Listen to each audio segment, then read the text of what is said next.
Hello बच्चे, good evening. बच्चे लोग, आज हम लोग पढ़ेंगे कलर ब्लाइंडनेस और हीमोफीलिया। ये दो डिजीज़ के बारे में आज हम बेटा आपको सिखाएंगे, कलर ब्लाइंडनेस और हीमोफीलिया। पहली बात बेटा ये समझो कि ये दोनों बीमारी जो है ना, दोनों डिजीज़ है, ये सेक्स लिंकेज का एग्जाम्पल है। मतलब ये हुआ बेटा कि कलर ब्लाइंडनेस और हीमोफीलिया ये दोनों जो डिजीज़ है, इसका जीन एक्स क्रोमोजोम पे लोकेटेड होता है। हमने बेटा आपको बताया है कि ट्रेट दो टाइप के होते हैं, एक ऑटोजोमल और एक एक्स लिंक्ड। लेकिन ये दोनों जो डिजीज़ है, इस दोनों डिजीज़ के लिए जो जीन रिस्पॉन्सिबल है वो एक्स क्रोमोजोम पे होता है। तो नॉर्मल कंडीशन में बेटा हम देखते हैं कि फीमेल में एक्स एक्स क्रोमोजोम होता है और मेल के बॉडी में एक्स वाई क्रोमोजोम होता है। तो ये जो एक्स क्रोमोजोम है, इसी क्रोमोजोम पे इन दोनों बीमारी का जीन लोकेटेड होता है। और दूसरी बात ये समझना है बेटा कि ये जो दोनों डिजीज़ है, ये दोनों एक्स लिंक्ड रिसेसिव डिजीज़ का एग्जाम्पल में आता है। मतलब आपको मालूम है ना कि रिसेसिव डिजीज़ अगर हो तो वो होमोजाइगस कंडीशन में अपने आप को एक्सप्रेस करता है। जैसे मैंने आपको बताया था, यहाँ पे थोड़ा सा बेटा आपको समझाता हूँ कि मेंडल के केस में आपने देखा था कि अगर कैपिटल टी है और तो तब तो ये एक्सप्रेस कर देगा, और कैपिटल टी स्मॉल टी रहेगा तब भी ये प्लांट टॉल होता है। इस कंडीशन में भी प्लांट क्या होता है बेटा, टॉल, और इस कंडीशन में भी टॉल होता है।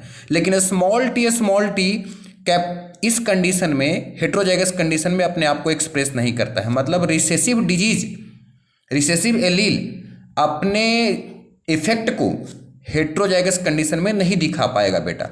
तो मैंने क्या बोला, ये दोनों डिजीज जो है वो रिसेसिव ट्रेट है। ये दोनों कलर ब्लाइंडनेस और हीमोफीलिया ये सेक्स लिंक्ड रिसेसिव के एग्जाम्पल हैं। अच्छा, और ये भी आपको मालूम है कि सेक्स लिंक्ड जीन्स के लिए फीमेल में आ सकता है कैरियर कंडीशन। जैसे मैंने बोला कि हेट्रोजाइगस है, तो हेट्रोजाइगस क्या है, कैरियर है। किसके लिए, स्मॉल टी के लिए। डॉर्फ कैरेक्टर के लिए कैरियर है, टॉल के लिए कैरियर नहीं है। तो यहाँ पे बेटा फीमेल जो है, अगर मैं लिखता हूँ कि एक्स एक्स और एक ही स्मॉल सी लिखता हूँ, कलर ब्लाइंडनेस को स्मॉल सी से रिप्रेजेंट किया जाएगा, तो एक ही क्रोमोजोम पे अगर स्मॉल सी प्रेजेंट है तो ये फीमेल कैरियर कहलाएगी बेटा। फीमेल कब अफेक्ट हो सकती है, जब दोनों ही एक्स क्रोमोजोम अफेक्टेड हो। और मेल के पास तो बच्चों एक ही एक्स क्रोमोजोम होता है, तो एक भी एक्स क्रोमोजोम पे ये जो जीन है वो अगर है तो इसका मतलब इस कंडीशन में मेल अफेक्टेड होगा। तो मेल में कैरियर कंडीशन नहीं बनता है बच्चों। किसके लिए कैरियर कंडीशन नहीं बनेगा बेटा, सेक्स लिंक्ड के लिए। लेकिन फीमेल में कैरियर कंडीशन बन सकता है। तो हीमोफीलिया और कलर ब्लाइंडनेस ये दोनों के लिए सेम केस होते हैं। एग्जाम्पल भी हम देखेंगे, प्रॉब्लम भी बना करके देखेंगे, सॉल्व करके देखेंगे बेटा। तो समझिए, फिर से मैं बता रहा हूँ, कलर ब्लाइंडनेस और हीमोफीलिया। हीमोफीलिया को बेटा ब्लीडर डिजीज भी कहा जाता है। क्यों बोलते हैं ब्लीडर्स डिजीज, क्योंकि इसमें जो भी पर्सन अफेक्टेड होता है उसमें ब्लीडिंग कंटिन्यूअस होते रहता है। कुछ ऐसे फैक्टर हैं जो ब्लड को क्लॉट करने के लिए ज़रूरी होते हैं, उनकी कमी हो जाती है, वो हमारे बॉडी में नहीं बनते हैं, तो उसके वजह से कॉन्टिन्यूअस ब्लीडिंग होता है। तो इसके बारे में हम आगे देखेंगे। फिलहाल आप ये समझिए कि ये जो कलर ब्लाइंडनेस और हीमोफीलिया है, ये दोनों रिसेसिव ट्रेट है बेटा, और एक्स लिंक्ड होते हैं, ऑटोजोमल नहीं होते हैं। नॉर्मल क्रोमोजोम पे इसका जीन कभी भी लोकेटेड नहीं होता बच्चों। आइए अब मैं बात करता हूँ कि देखो क्या लिखा गया है, gene of both disease are located on the X chromosome. मैंने लिखा है ना बेटा, दोनों ही बीमारी जो है वो एक्स क्रोमोजोम से संबंधित है। ठीक है, तो सबसे पहले हम बात करते हैं बेटा कलर ब्लाइंडनेस की। देखिए, कलर ब्लाइंडनेस में क्या आपको ध्यान रखना है, कलर ब्लाइंडनेस में जो भी अफेक्टेड पर्सन होता है उसमें ये एबिलिटी नहीं रहता कि वो रेड और ग्रीन कलर में डिफरेंस को कर सके। मतलब वो रेड और ग्रीन कलर को डिफ्रेंशिएट नहीं करता है ना। इसीलिए ऐसे बंदे जो कलर ब्लाइंडनेस से अफेक्टेड होते हैं उनको ड्राइविंग लाइसेंस नहीं दिया जाता बेटा। The person who is suffering from colour blindness they can not differentiate red and green colour. My dear students please try to understand. बच्चे, जिसको कलर ब्लाइंडनेस की बीमारी है वो रेड और ग्रीन कलर में पर्टिकुलरली वो कोई डिफ्रेंशिएट नहीं कर पाएगा, उनको इस कलर में बहुत प्रॉब्लम आती है डिफ्रेंशिएशन करने में। ठीक है, अच्छा अब देखिए मैं कलर ब्लाइंडनेस का आपको जीनोटाइप बताता हूं। अगर मान लो फीमेल है तो फीमेल, नॉर्मल फीमेल कैसा हो का जीनोटाइप क्या होगा बेटा? XX, है ना। नॉर्मल फिनोटाइप क्या होगा बेटा? नॉर्मल वोमेन का जो फिनोटाइप है वो XX होगा। कैरियर वोमेन का फिनोटाइप क्या होगा बच्चों?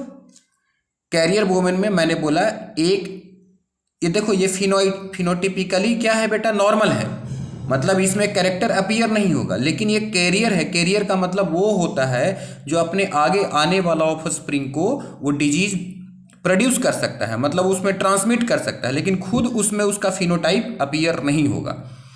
तो XC और X, और ये रिसेसिव है, तो ये देखो आपको लिखा गया है XC और X, ये कैरियर वुमेन का जीनोटाइप होता है बेटा। अफेक्टेड वुमेन का जीनोटाइप क्या हो गया? XC। ये कलर ब्लाइंडनेस के लिए बता रहा हूं। अगर हीमोफीलिया रहेगा तो क्या करना है बेटा? यहाँ पे स्मॉल h लिख देना है ना। तो ये हीमोफीलिया के लिए कैरियर हो जाएगा।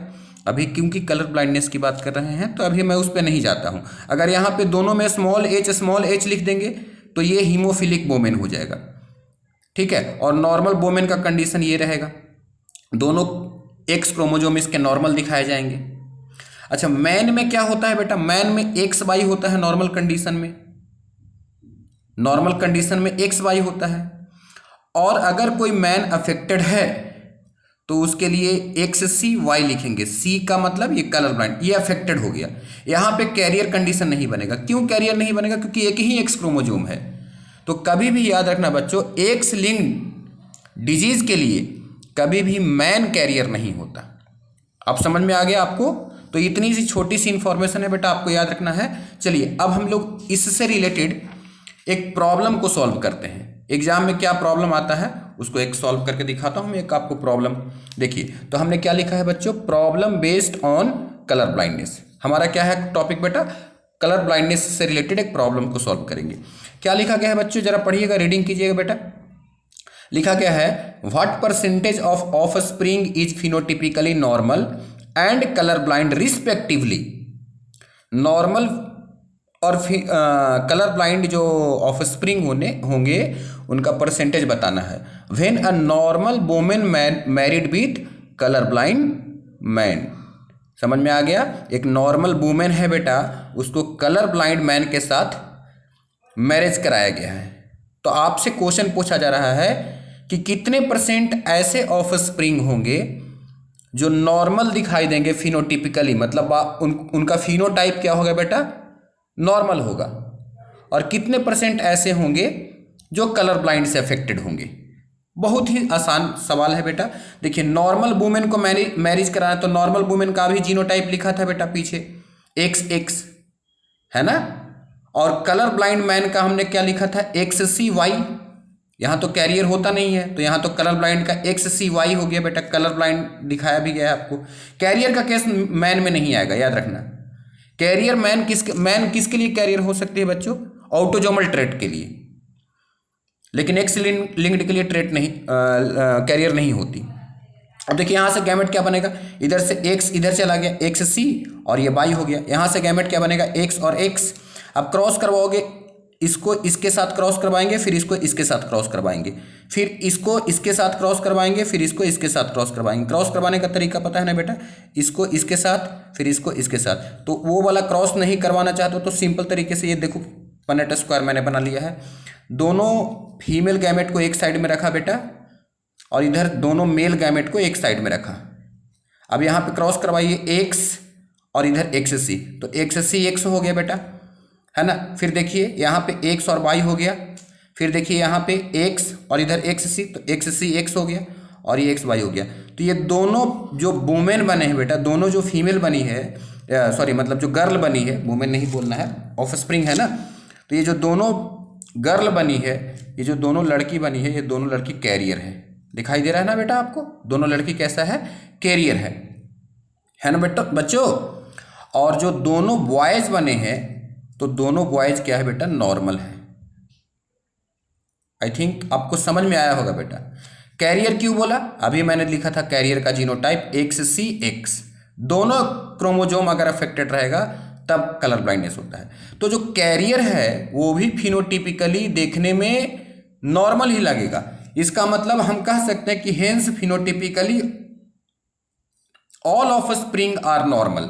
जितने भी ऑफ स्प्रिंग है बेटा वो सारे के सारे फिनोटिपिकली नॉर्मल होंगे। तो हमारा क्वेश्चन क्या पूछा गया था बेटा? क्वेश्चन पूछा गया था कि नॉर्मल और कलर ब्लाइंड। तो मेरा क्या आंसर आ जाएगा? नॉर्मल ऑफ स्प्रिंग कितने लोगों का है? नॉर्मल ऑफ स्प्रिंग कितने हैं? तो 100% आपका नॉर्मल हो गया, क्योंकि सब फिनोटिपिकली, सबका फिनोटाइप तो बाहर से नॉर्मल ही। हाँ, ये दोनों नॉर्मल दिखाई दे रहे हैं, पर ये कैरियर है। कैरियर का मतलब ये आगे जनरेशन, आने वाला जो जनरेशन होगा उसमें ये ट्रांसफर कर सकते हैं, डिजीज को पास आउट कर सकते हैं। अच्छा, एक चीज और ये समझिए कि ये जो कलर ब्लाइंड पर्सन है वो 0 हो गया। क्यों? क्योंकि कोई भी अफेक्टेड नहीं दिखाई दे रहा है बेटा, 2 कैरियर है और 2 नॉर्मल है, तो 0% हो गया कलर ब्लाइंड और 100% हो गया नॉर्मल ऑफ स्प्रिंग। तो ये रहा बेटा कलर ब्लाइंड से रिलेटेड जो भी बातें थी। और इसमें अल्टरनेटिव तरीके से क्वेश्चन पूछा जा सकता है। नॉर्मल वोमेन के जगह पे मान लो कैरियर वोमेन कर सकता है और यहाँ पे नॉर्मल मैन कर सकता है। तो हम ऐसे गैमेट बना करके और इसका पॉसिबल क्रॉस कर सकते हैं। किसी तरह का कोई समस्या होने पे बच्चों आप हमें ज़रूर बताइएगा कमेंट बॉक्स में, मैं आपके समस्याओं का समाधान करूँगा। बच्चों देखिए, नेक्स्ट जो डिजीज है उसका नाम है हीमोफीलिया। अगला बीमारी क्या है बेटा? हीमोफीलिया। तो हीमोफीलिया के बारे में क्या बताया था बेटा कि हीमोफीलिया में जो पर्सन होता है उसमें ब्लड क्लॉट करने की कैपेसिटी नहीं होती है, ब्लड क्लॉटिंग में प्रॉब्लम आता है। ठीक है। अच्छा, अब ये प्रॉब्लम क्यों आता है ब्लड क्लॉटिंग में? तो इसके 2 रीजन होते हैं। देखिए, हीमोफीलिया को हम लोग हीमोफीलिया ए और हीमोफीलिया बी, मतलब हीमोफीलिया का भी डिफरेंट फॉर्म्स होते हैं। तो हीमोफीलिया ए और हीमोफीलिया बी। हीमोफीलिया ए में क्या होता है बेटा, हमारे ब्लड में एक प्रोटीन होता है जिसे हम लोग बोलते हैं एंटी हीमोफिलिक ग्लोबिन। ये प्रोटीन होता है, इसको हम लोग शॉर्ट फॉर्म में बोलते हैं AHG। ये प्रोटीन एब्सेंट होता है, मतलब ये प्रोटीन सिंथेसाइज्ड नहीं होता बच्चों। अगर ब्लड में ये प्रोटीन सिंथेसाइज नहीं होगा, हमारे बॉडी में ये प्रोटीन नहीं बनेगा AHG, तो हमें जो बीमारी होगी वो हीमोफीलिया ए होगा।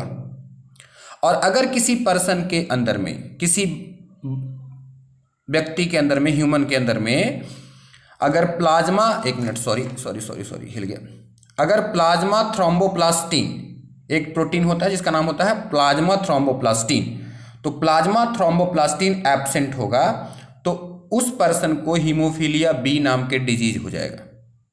पर ये दोनों ही हीमोफीलिया में, चाहे हीमोफीलिया ए हो या बी हो, दोनों ही कंडीशन में ब्लड क्लॉटिंग नहीं होती। तो दोनों हीमोफीलिया है बेटा, मतलब दोनों में प्रॉब्लम तो सेम ही होने वाला है।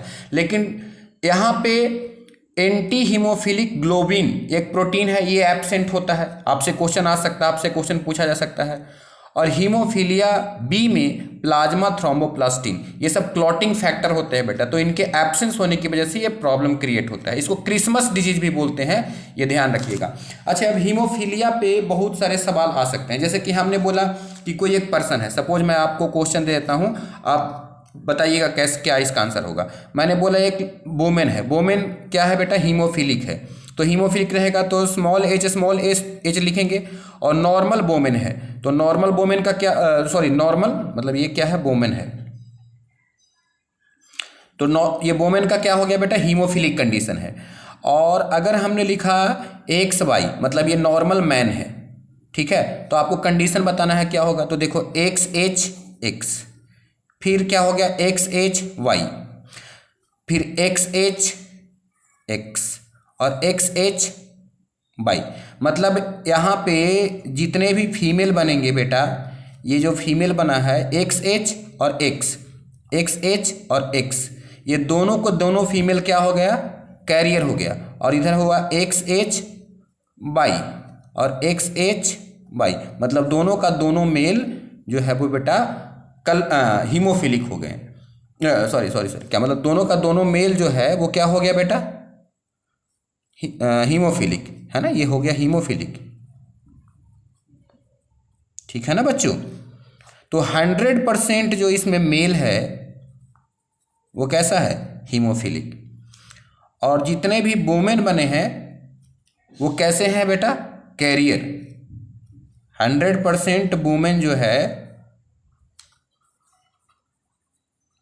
कैसे हैं बच्चों, कैरियर हैं।